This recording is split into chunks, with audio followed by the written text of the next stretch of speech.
शिव कृपा से, करुणा से, उदारता से, भगवान शिव की भक्ति से जो जीवन का सुख प्राप्त होता है, वो सुख संपूर्ण जगत में कहीं प्राप्त नहीं हो सकता।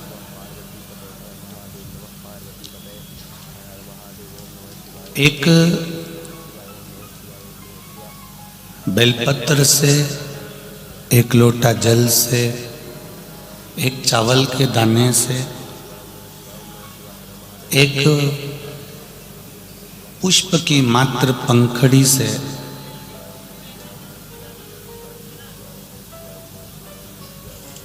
दुनिया के कोई कार्य अगर हो सकते हैं तो वो महादेव की कृपा से केवल एक लोटा जल से या एक बेलपत्र से प्राप्त हो सकते हैं।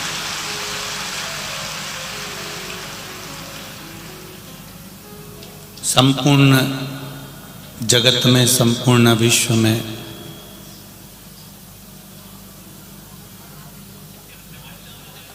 बहुत मानने वाले लोग हैं। कभी कोई जिसको मानते हैं, कोई दत्त को मानते हैं, कोई राम को मानते हैं, कोई कृष्ण को मानते हैं, कोई देवी को मानते हैं, कोई देवता को, कोई शनि महाराज को, कोई बृहस्पति महाराज को, कोई गुरु महाराज को।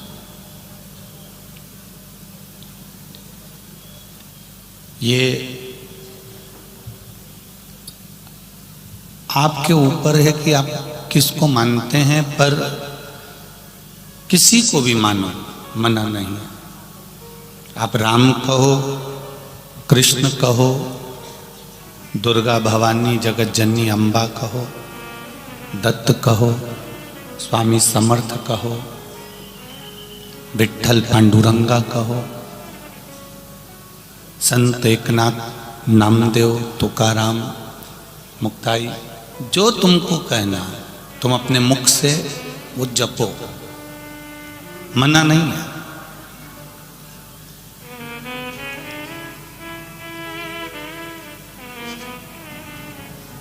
परंतु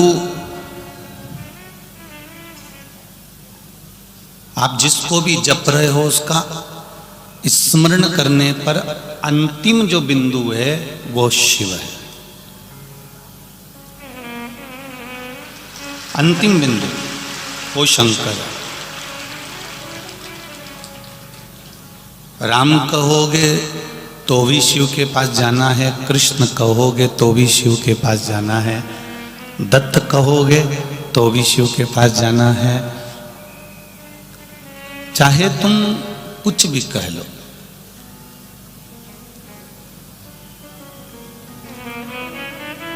आज मालेगांव की इस पावन धरा पर लाखों लाखों लोग कथा सुनने के लिए आए हैं। मालेगांव का सबसे बड़ा ग्राउंड इस समिति ने करा। जो सबसे बड़ा ग्राउंड था मालेगांव का, उसको चुना गया कि कथा यहाँ हो सकती है, और यहाँ इतने लाख आदमी की कैपेसिटी इस ग्राउंड की है। उसके बाद भी चारों तरफ रोड है और चारों तरफ रोड पे लोग भग बैठ कर कथा सुन रहे हैं। ये भगवान शिव की करुणा।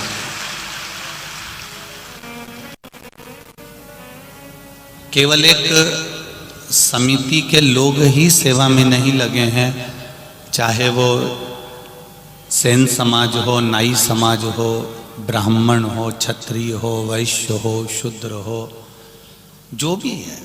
यहाँ तक सिख समाज के लोग भी सेवा में लगातार लंगर प्रदान कर रहे हैं। कहीं कोई सेवा दे रहा है, कहीं कोई सेवा दे रहा है। पहला आयोजन है हमारा भी, जिसमें सेन समाज, नाई समाज के लोगों ने भी अपना काउंटर लगाया है और निशुल्क दाढ़ी कटिंग बना रहा है।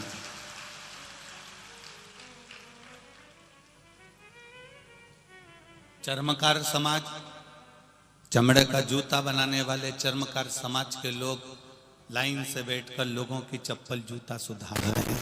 पहला मालेगांव का ऐसा भाव देखा है जो कहीं देखने को नहीं।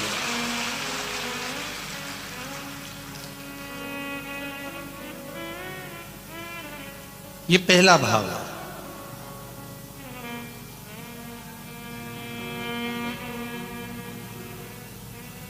यहां रहने वाले जितने भी भक्त हैं इनसे पूछा गया, हम तो नहीं निकल पाते हैं। हमारा एक नियम रहा है पहले से कि जिनके यहाँ ठहरते हैं उनसे भी नहीं मिलते हैं। ये अग्रवाल जी से पूछ सकते हो आप, जिनके हम ठहरे हैं, मिले क्या आपके परिवार से? किसी से मिलना हुआ? बहन बेटी से? किसी से भी नहीं। हमारा नियम शुरू से है, क्योंकि जब इतनी दूर दूर से इतने भक्त आते हैं उनसे नहीं मिलते तो फिर इनसे मिलके क्या करेंगे। तो एक नियम बना रखा है कि हमारा मिलना किसी से नहीं होता। अपना भजन करना, श्री शिवाय नमस्तुभ्यम का जाप करना, भोलेनाथ जी का स्मरण करना, और जिस घर में रह रहे हैं उस घर के जीवों के कल्याण के लिए भोलेनाथ जी से प्रार्थना करना, ये नियम। जितने लोग कथा श्रवण करने आए हैं आप सब अच्छे से आएं, अच्छे से अपने घर जाएं और भगवान की भक्ति को धारण करें। दादा बाबू भूसे जी ने जो कार्यक्रम इतना सुंदर आयोजित किया, लगातार जनमानस में सबके बीच में रहना, सबको बिठाना, व्यवस्था करना। एक मंत्री महोदय होते तो एक दिन पूछ कर चले जाते, पर दादा बाबू से रोज प्रतिदिन हमारे पास आते हैं और बात कर कर जाते हैं कि व्यवस्था में कोई गड़बड़ी हो तो अवश्य बताइए। प्रेम है आपका, स्नेह, वात्सल्यता, करुणता, आनंदता, इसी को भक्ति कहते हैं, इसी को विश्वास कहते हैं।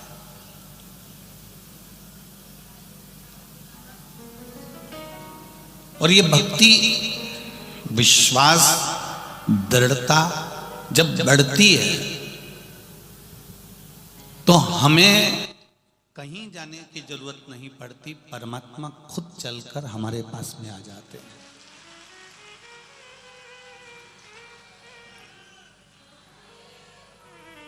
और ये महाराष्ट्र के लोगों ने इस इतिहास को देखा है कि भगवान चलकर आए। ये महाराष्ट्र के लोग देखे।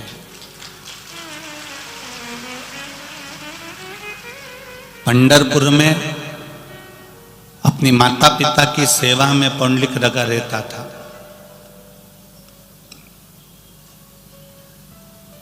और भगवान बैकुंठ छोड़कर वो चंद्रभागा नदी के तट पर आकर खड़े हो जाते हैं।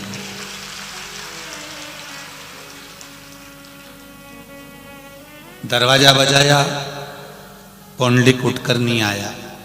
माता के चरण दबा रहा हूं, पिता के चरण दबा रहा हूं, अभी नहीं आ रहा हूं, मैं भगवान हूं। भगवान नारायण कर रहे हैं मैं भगवान हूं, पुंडलिक कर रहा है तो मैं क्या करूं? मैं करूं क्या? अगर मुझसे मिलना है तो थोड़ी देर खड़े रहो। भगवान विष्णु कहते हैं तेरी गली में बड़ा कीचड़ है, इस कीचड़ में कैसे खड़े हों? पूरे गटर का पानी इधर से निकल के जा रहा, कैसे खड़े रहूं? पुंडलिक ने कहा रुक जाओ। फिर माता के पलंग के नीचे, खटिया के नीचे ईंट पड़ी थी, ईंट को उठाकर खिड़की में से बाहर फेंक दिया, इस पे खड़े हो जाओ। उस ईंट पर मेरा हरि विठ्ठल कमर पर हाथ रखकर खड़ा है भक्त के इंतजार के लिए। और ये शिव कथा कर रही है, शंकर की कथा कर रही है। ये उस पुंडलिक का विश्वास, दृढ़ता, भरोसा इतना बढ़ गया था कि भगवान नारायण को बैकुंठ छोड़कर चंद्रभागा के तट पर आना ही पड़ा था।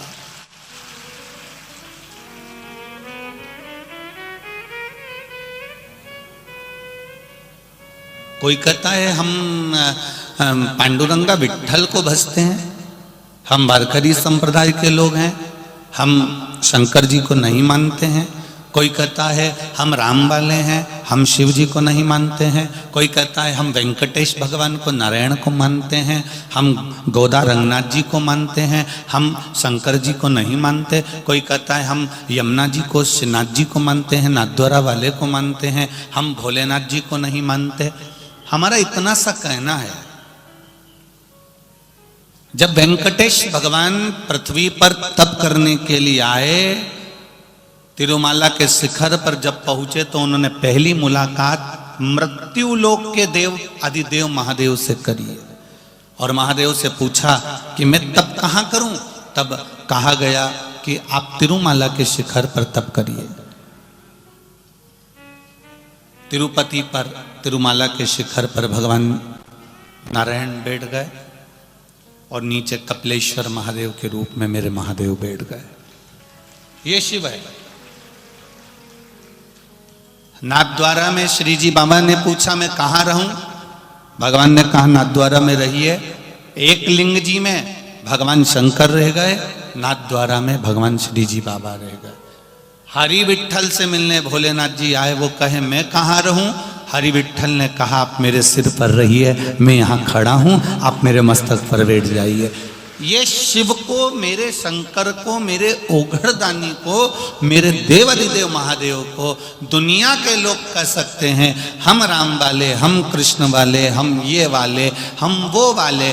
उनसे पूछना चाहूंगा, आप जीते जी भेद कर सकते हो कि हम ये वाले हैं, पर मरने के बाद में क्या राम जी को पूछने वाले के लिए शमशान अलग होता है या कृष्ण को पूछने वाले के लिए शमशान अलग होता है? हरि विठ्ठल को पूछने वाले के लिए शमशान अलग होता है? क्या दत्त को पूछने वाले के लिए शमशान अलग होता है? अलग अलग वैरायटी का शमशान नहीं होता, शमशान एक ही होता है और उस शमशान में महादेव होता है। बस हमें जाना उसी के पास है, हम उसी के पास पहुंचेंगे। राम कहो, कृष्ण कहो, दुर्गा कहो, भवानी कहो, दत्त कहो, तुम्हारी मर्जी पड़े जो कहो, अंत में तुम्हें जाना उसी के पास है।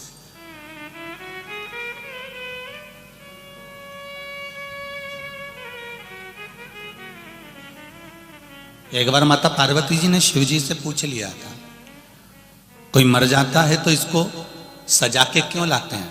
बस केवल ब्यूटी पार्लर नहीं ले जाते, बाकी के सजाते तो पूरा है। बोलो री जी जी हाँ, सही है कि गलत है? नया कपड़ा, इत्र, तिलक, टोपी, कपड़ा, साल, धोती, सब जोरदार जोरदार पिना के, माला, गुलाल, फूल। सौभाग्यवती नारी अगर मर जाए तो पूरा श्रृंगार, 16 श्रृंगार, कितना सजाते हैं।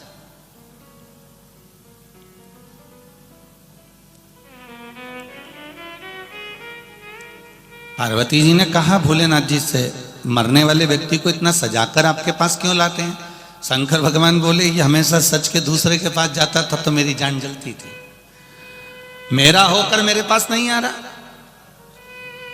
मेरा अपना होकर, जब माता के गर्भ से तुझे जन्म दिया, जब माता के गर्भ से तुझे पैदा करा और माँ के गर्भ से पैदा करा, जन्म दिया, और जन्म देने के बाद भी तू मेरा नहीं हो सका, तो यह आश्चर्य की बात है। कुछ मत करता, कहीं शिव मंदिर होता, उस शिव मंदिर का मात्र शिखर का दर्शन करते हुए भी निकल जाता तो तू मेरा हो जाता और मैं तेरा हो जाता।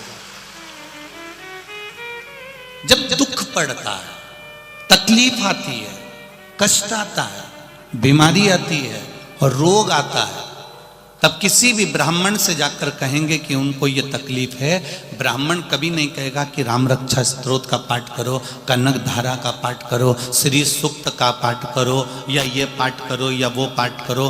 ब्राह्मण कहेगा महामृत्युंजय का पाठ करो, क्योंकि उनको मालूम है अकाल मृत्यु वो मरे जो काम करे चंडाल का, और काल उसका क्या बिगाड़े जो भक्त हो महा काल का। जो शिव की आराधना में डूबा रहता है उसका काल भी कुछ नहीं बिगाड़ सकता है, ये वो जानते। ये तो क्या हास्यप्रद बात हो गई कि भगवान कह रहे हैं कि मुझे जलन हो गई। जलन नहीं, भगवान शंकर कहते हैं जिससे प्रेम होता है, जिससे स्नेह होता है, जिससे वात्सल्यता होती है, जिससे करुणता होती है, उसके पास में श्रृंगार कर कर जाया जाता है। उसके पास में अगर पहुंचते हैं तो श्रृंगार करके जाते हैं।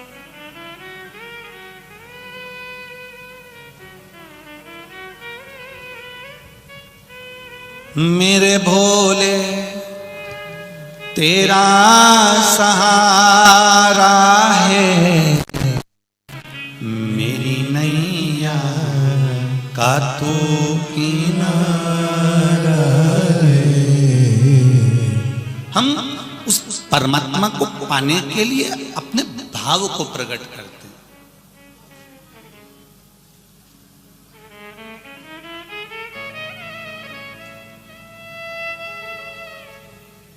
सबसे पहले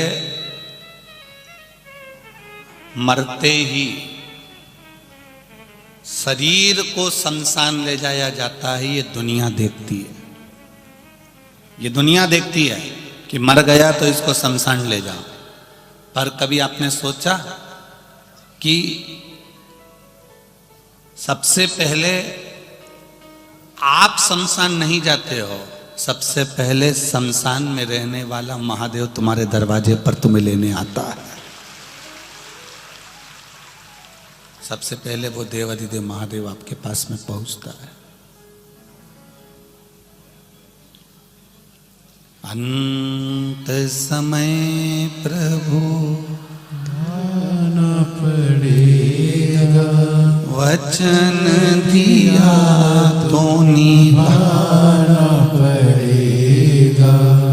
आए ना आए प्रभु कुटुंब कबीरा, अंत समय प्रभु आना पड़ेगा, वचन दिया तो निभाना पड़ेगा।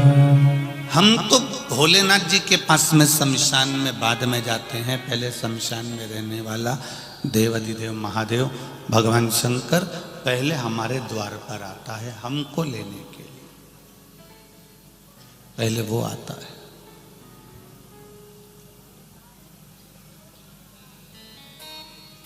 इतने लोग कथा सुनने के लिए आए हो मालेगांव की धरा पर, तुम बाद में कथा में आए हो। केवल तुमने मन में विचार करा था कि मालेगांव में कथा हो रही है तो मेरा मन है अपने पास में हो रही है, मेरा मन है कि मैं कथा में जाऊंगी। तुम्हारे पास कोई ना तो व्यवस्था थी, ना तुम्हारे पास में गाड़ी घोड़ा था, ना तुम तो बेटी सोच रही थी। इतने में शंकर जी के मंदिर पहुंची, शिव जी को दिया लगाया, सोमवार का दिन था और बाबा ने कुछ कृपा ऐसी कर दी कि कोई मोहल्ले के लोग मिल गए, अड़ोसी पड़ोसी मिल गए, दड़ोसी मिल गए, रिश्तेदार मिल गए। फिर किसी ने कहा गाड़ी जा रही है, चल रही हो। इतने में तो तैयारी, महादेव ने पूरी व्यवस्था बिठा दी और पहुंचा दिया। ये शिव है, तेरे मंदिर में आना मेरा काम है और मेरी बिगड़ी बनाना तेरा काम है। हम उसके द्वार तक पहुंचे हैं, पर पकड़कर यहां तक लेकर आना ये उसके हाथ में, ये उसके हाथ में।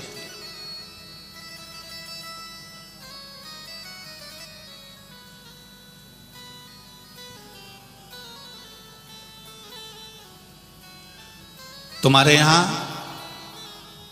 कोई हॉस्पिटल में व्यक्ति अगर बीमार पड़ा है तो पूरे मालेगांव के लोग देखने जाते हैं क्या? अरे बोलो तो जम के नहीं जाते। कौन जाएगा? जिससे उसकी है पहचान, जिससे उसका अच्छा संबंध। और पहचान भी उसकी तो बहुत सारे से, पर सब बहुत सारे जाएंगे क्या? नहीं, जो खास है वो हॉस्पिटल तक जाता है, देखने के लिए जाता है। शादी में भी जाएगा तो जो खास है वो पहुंचेगा, उसी की यहाँ पत्रिका दी जाएगी। अब रहने वाले तो मालेगांव में ढेरों लोग होंगे, क्या सब शिव महापुराण में चले जाएंगे? नहीं, शिव पुराण के अंदर कथा में, पंडाल में, शिव पुराण के आसपास के क्षेत्र में उसके नजदीक तक वही जाता है जो उसका नजदीकी होता है। वो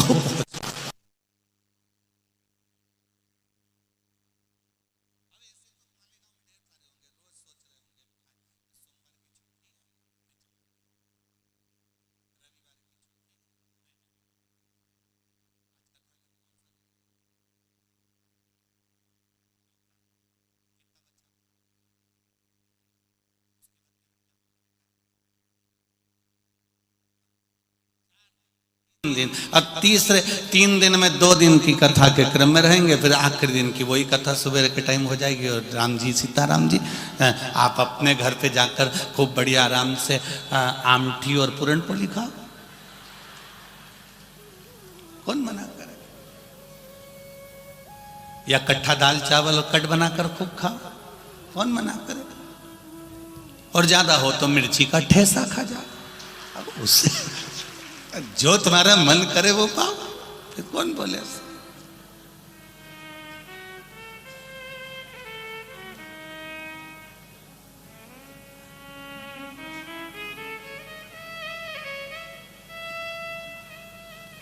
माझा मालेगावचा शिवपुराण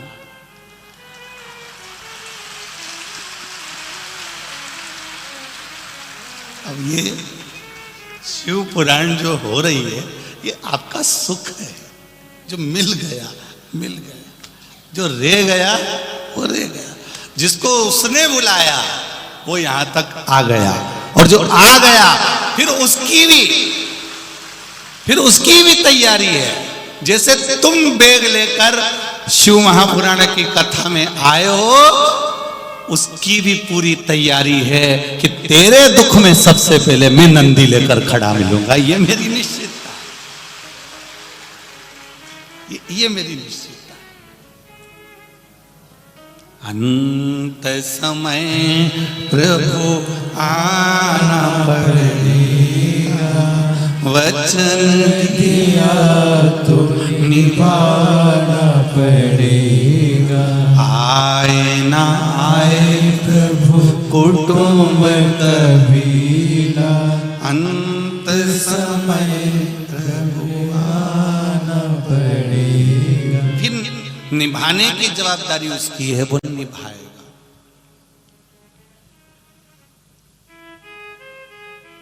पर एक निवेदन, केवल मंदिर में जाने से जो पुण्य नहीं मिलता, जो पुण्य तीर्थ में बैठने से प्राप्त नहीं होता, जो पुण्य कुंभ के मेले में प्राप्त नहीं होता, वो पुण्य केवल किसी साधे व्यक्ति की सेवा से प्राप्त हो जाता है, साधारण व्यक्ति की सेवा से। एक बहुत पुरानी कथा है, बहुत पुराना प्रसंग। एक संत सो रहे थे, ब्रह्म मुहूर्त का समय था, सुबह का टाइम, और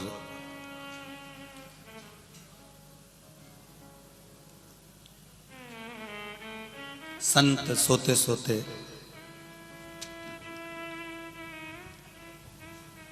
उन्हें एक स्वप्न दिखाई दिया। सारे तीर्थ एक जगह पर एकत्रित हुए हैं। तीर्थों ने आपस में बात करी है कि कुंभ का जो मेला प्रयागराज में भराया, उस प्रयागराज के कुंभ में सबसे ज्यादा पुण्य किसको मिला?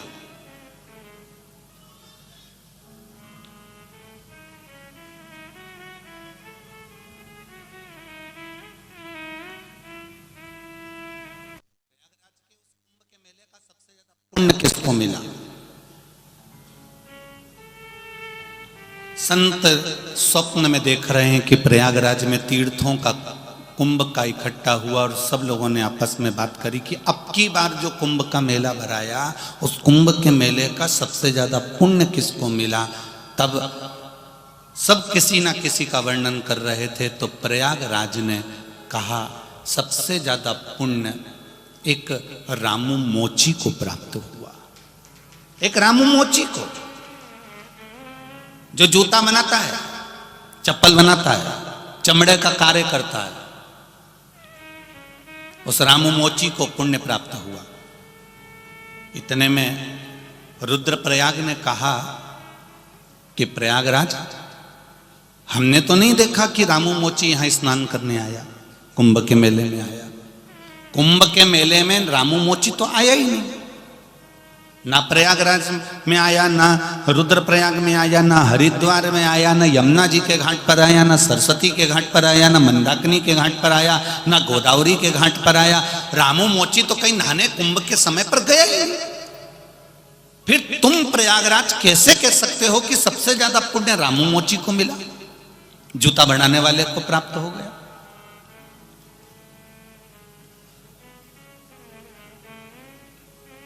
प्रयागराज ने कहा, अगर आपको विश्वास नहीं है तो तुम जाओ केरल प्रदेश के दीवा गांव में जाकर उस रामू मोची से जाकर पूछो कि उसने क्या पुण्य कमाया, प्रयागराज का पुण्य का फल मिला कि नहीं मिला। इतने में आपस में संत ने उन तीर्थों की बात को सुना और उसकी आंख खुल गई। संत की आंख खुली और उसके मन में आया कि गजब की बात है, सुबह सुबह का स्वप्न है, ब्रह्म मुहूर्त का स्वप्न तो सच होता है। आज मैंने क्या देखा कि तीरथ आपस में झगड़ा कर रहे हैं, तीरथ आपस में लड़ाई कर रहे हैं, तीरथ आपस में बात कर रहे हैं, तीरथ आपस में पुण्य की बात कर रहे हैं। और पुण्य मिला तो वो रामू मोची को मिला जो केरल प्रदेश के दीवा गांव में रहता है। तो उसने सोचा अब मैं कुंभ में नहीं जा रहा, अब मैं सीधे पहले दीवा गांव जा रहा हूं, वहां मालूम तो करूं आखिर उसको पुण्य कैसे मिल गया इतना, जिसका वर्णन स्वयं तीरथ कर रहा है। चलते चलते चलते चलते संत ने सोचा कि सुबह का स्वप्न गलत नहीं हो सकता, मैं जरा पता करूंगा केरल के प्रदेश में। केरल पहुंच गया, केरल से दीवा गांव पहुंच गया। दीवा गांव में जाकर उसने पूछा रामू मोची कहीं रहता है क्या यहाँ पर? और प्रभु कृपा ऐसी थी कि रामू मोची का घर भी मिल गया और संत उस रामू मोची के घर में जाकर बैठ भी गए। संत उस रामू मोची के घर में जाकर बैठ गए। चमड़े के जूता बनाने वाले वो रामू मोची के घर में जब जाकर बैठे तो रामू मोची ने हाथ जोड़कर बोला, मैं चमड़े का जूता बनाता हूँ, चमड़े का काम करता हूँ, आप संत हो, गुरु हो, इतने सारे मेरे गांव में घर हैं, कहीं वहां जाकर बैठ जाते, आप मेरे यहां आकर बैठे हो। एक बात कहना चाहूंगा इस व्यासपीठ के माध्यम से, दुनिया ने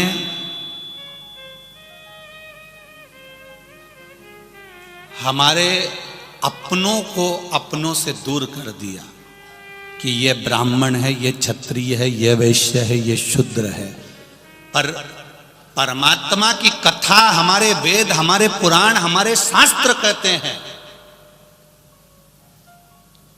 कि ब्राह्मण, क्षत्रिय, वैश्य और शूद्र, जैसे ये व्यासपीठ की चौकी चौरंग पाटे के 4 पाए हैं, 1 2 3 4, उसी तरह ब्राह्मण, क्षत्रिय, वैश्य और शूद्र, ये 4 पाए हमारे सनातन धर्म के हैं। वो तो दुनिया के लोगों ने इन लोगों को तोड़कर अपना वोट बैंक इकट्ठा कर लिया, नहीं तो देखा जाए तो ये सब एक ही है, सब एक, ब्राह्मण, क्षत्रिय, वैश्य, शूद्र सब एक है। मेरे परमात्मा क्या भेद नहीं है। अगर मेरे परमात्मा क्या भेद होता तो संत रविदास जी के सामने जब मीराबाई खड़ी हुई और मीराबाई ने कहा, गुरुदेव तुम गंगा के घाट पर मैं तुम्हारे लिए झोपड़ी बना देती हूं, तो रविदास जी कहते हैं मैं गंगा के घाट क्यों जाऊं, मेरे भजन में स्वयं गंगा आती है। इतने में मीराबाई ने कहा, गंगा यहां आती है? हाँ, जिसमें चमड़ा धोते थे रविदास जी जिसमें चमड़ा धोते थे, उस चमड़े के पात्र में से रविदास जी कहते, राम राम सीता राम राम राम, गंगा मैया प्यास लग रही है, पानी दोगी? इतने में उस चमड़े के पात्र में जिसमें चमड़ा धोया जाता था, गंदा पानी जिसमें भरा हुआ था चमड़े का, उसमें से गंगा जी का रत्न जड़ा हुआ हाथ निकल कर आता है और रविदास जी को पानी पिला देती हैं। ये शास्त्र हमारा कहता है। भगवान कभी भेद नहीं करता कि ये ब्राह्मण है, ये क्षत्रिय, ये वैश्य, ये शूद्र है। भेद हमने करा है, हमने कह दिया ये बड़ा ये छोटा, भेद हम कर रहे हैं। हमारा अपना अपनों से कटने लगा है, हमारा अपना अपनों से बेर करने लगा है। उन अपनों को हमें नहीं छोड़ना है, उन अपनों को अपना कर अपना आनंद लेकर अपनी जिंदगी का रसतत्व प्राप्त करना है। हमारे यहाँ का बड़े से बड़ा फंक्शन, हमारे यहाँ की बड़ी से बड़ी शादी, फंक्शन, बड़े से बड़ा कार्य जब हमारे यहाँ कुछ होता है तो सबसे पहले बांस की डलिया, सुपड़ा, बांस का सामान एक वंशकार के यहाँ से आता है। मट्टी के बर्तन एक कुम्हार के यहां से आते हैं।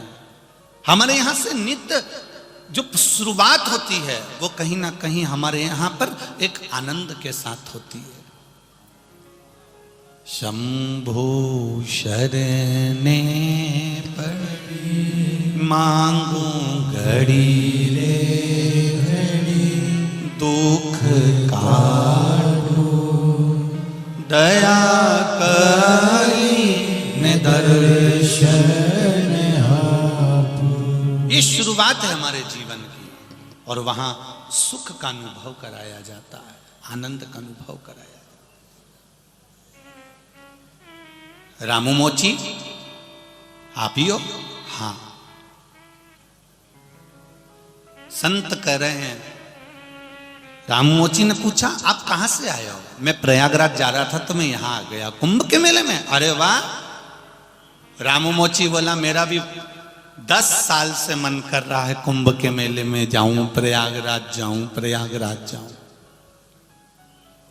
फिर क्यों नहीं जाते? मेरा भी 10 साल से मन कर रहा है कि प्रयागराज जाऊं कुंभ के मेले में, फिर क्यों नहीं जाते? क्यों नहीं जाते? रामू मोची ने कहा रोज महीने में मैं जो काम करता हूँ जूता चप्पल का, उससे मैं महीने में 1 रुपया बचा लेता हूँ। अब की बार मैं कुंभ के मेले में जाऊंगा ये सोचकर मैंने 12 महीने के 12 रुपए इकट्ठे कर लिए और मेरी तैयारी होने लगी। पर मेरी पत्नी गर्भ से है, गर्भ से है तो मेरी पत्नी पड़ोस में कहीं मेथी की सब्जी की खुशबू आ गई। कौन सी सब्जी की? मेथी की सब्जी की खुशबू आ गई। और मेथी की सब्जी की खुशबू आई तो मेरी पत्नी ने कहा मुझे मेथी की सब्जी खाना है। हमारे यहां बड़े बुजुर्ग कहते हैं कि गर्भवती नारी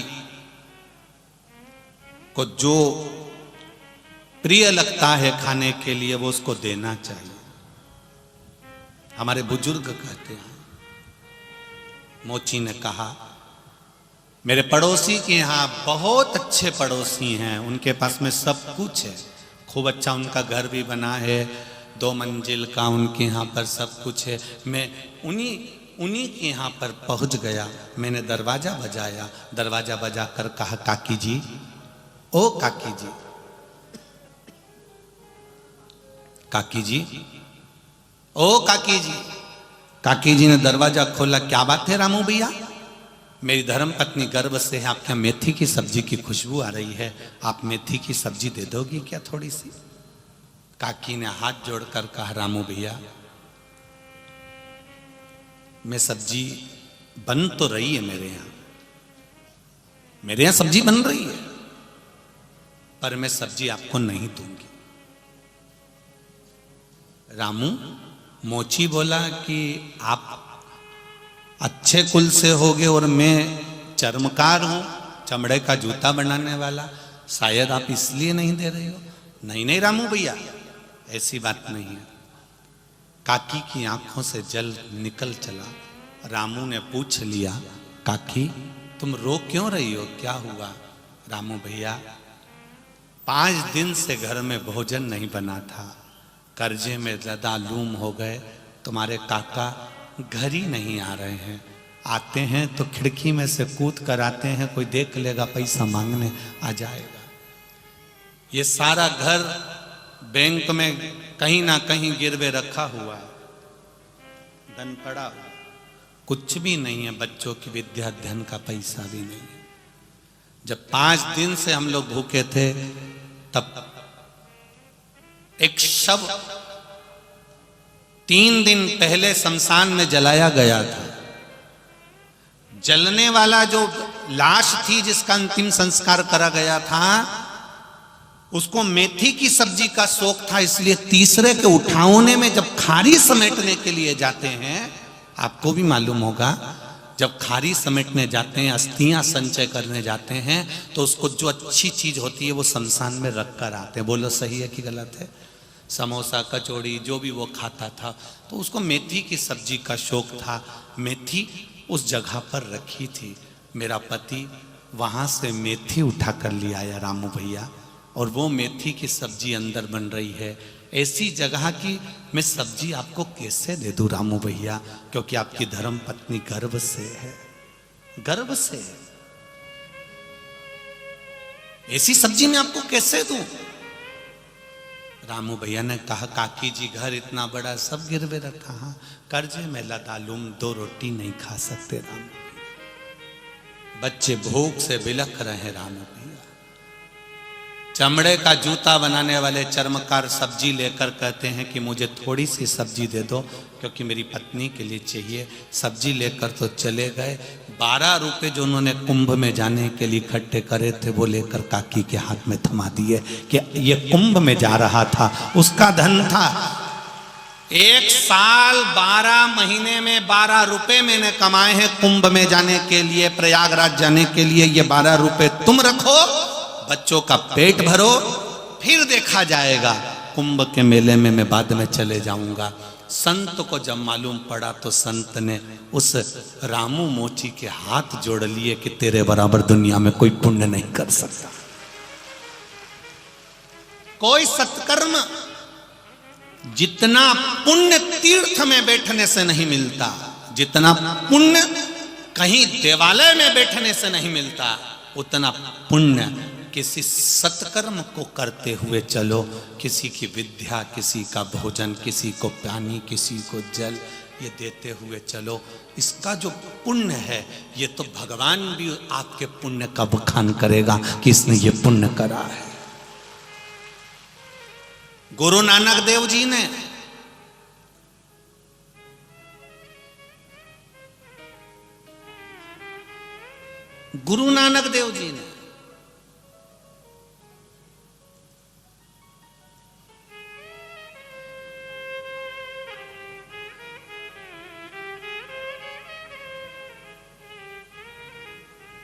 ये लोग कहते हैं ना कि वो दाढ़ी वाला आता है, टोपी लगा के आता है, गिफ्ट देकर जाता है।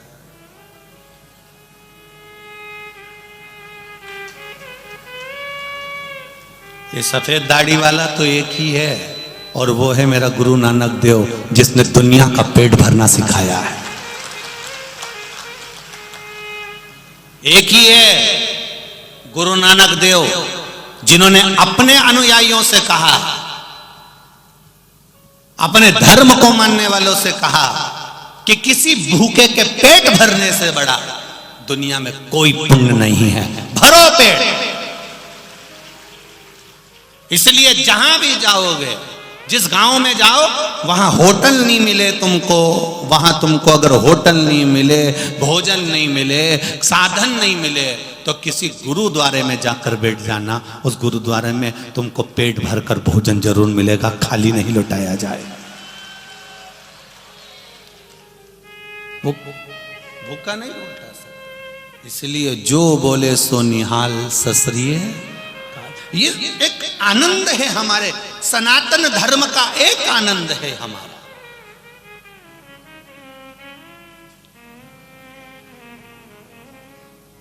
कोई कहे कि सब ये सिख धर्म है, नहीं, ये सनातनी है। मेरे गुरु नानक देव जी ने सिखाया कि पुण्य कैसे कमाया जाता है, उस पुण्य की परिभाषा बताई है, सेवा का क्रम बताया है। कभी पुण्य का दर्शन करना हो तो जैसे मालेगांव में कथा चल रही है, अब मालेगांव में कथा चल रही है तो कभी जाके रसोई घर का दर्शन कर कर आना। छोटी छोटी बच्चियां, छोटी छोटी माताएं, अच्छे अच्छे परिवार की माताएं हाथ में सोने की चूड़ियां पहनी हैं और वहां आटा उसन कर पूड़ी बेल रही हैं। कभी पुण्य का दर्शन करना है, बाल्टी में लेकर खड़े होकर खिचड़ी दे रही हैं। पुण्य का दर्शन करना है, पानी पिला रहे हैं आरओ का। पुण्य का दर्शन करना है, सवेरे जो 11 बजे सो के उठते थे अपने घर में, सवेरे 4 बजे उठकर चाय बनाकर लोगों को चाय पिला रहे हैं। पुण्य का दर्शन इसको कहते हैं।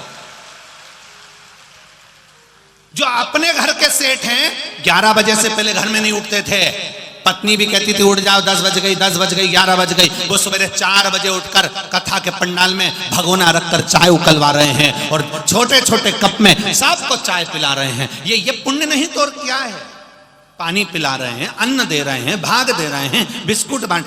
आज आदरणीय मंत्री जी कह रहे थे भूसे जी कि गुरुजी कल और परसों 2 दिन से पूरे मालेगांव के किराना के व्यापारियों के यहाँ पर पोहा नहीं मिल रहा है। इतना पोहा गला गला कर बघार कर खिला दिया लोगों को। पूरे मालेगांव में पोहे की कमती हो गई, इतना पोहा बना बना कर खिलाया है लोगों ने। अब ये सेठों ने अपना जो खजाना खोला है, ये खजाना नहीं है, ये पुण्य। और कितना आप 7 दिन जो लगाए हो, तारीख, एक डायरी लेना, और डायरी में जैसे हम लिखते हैं वैसे तुम भी लिखना कि आज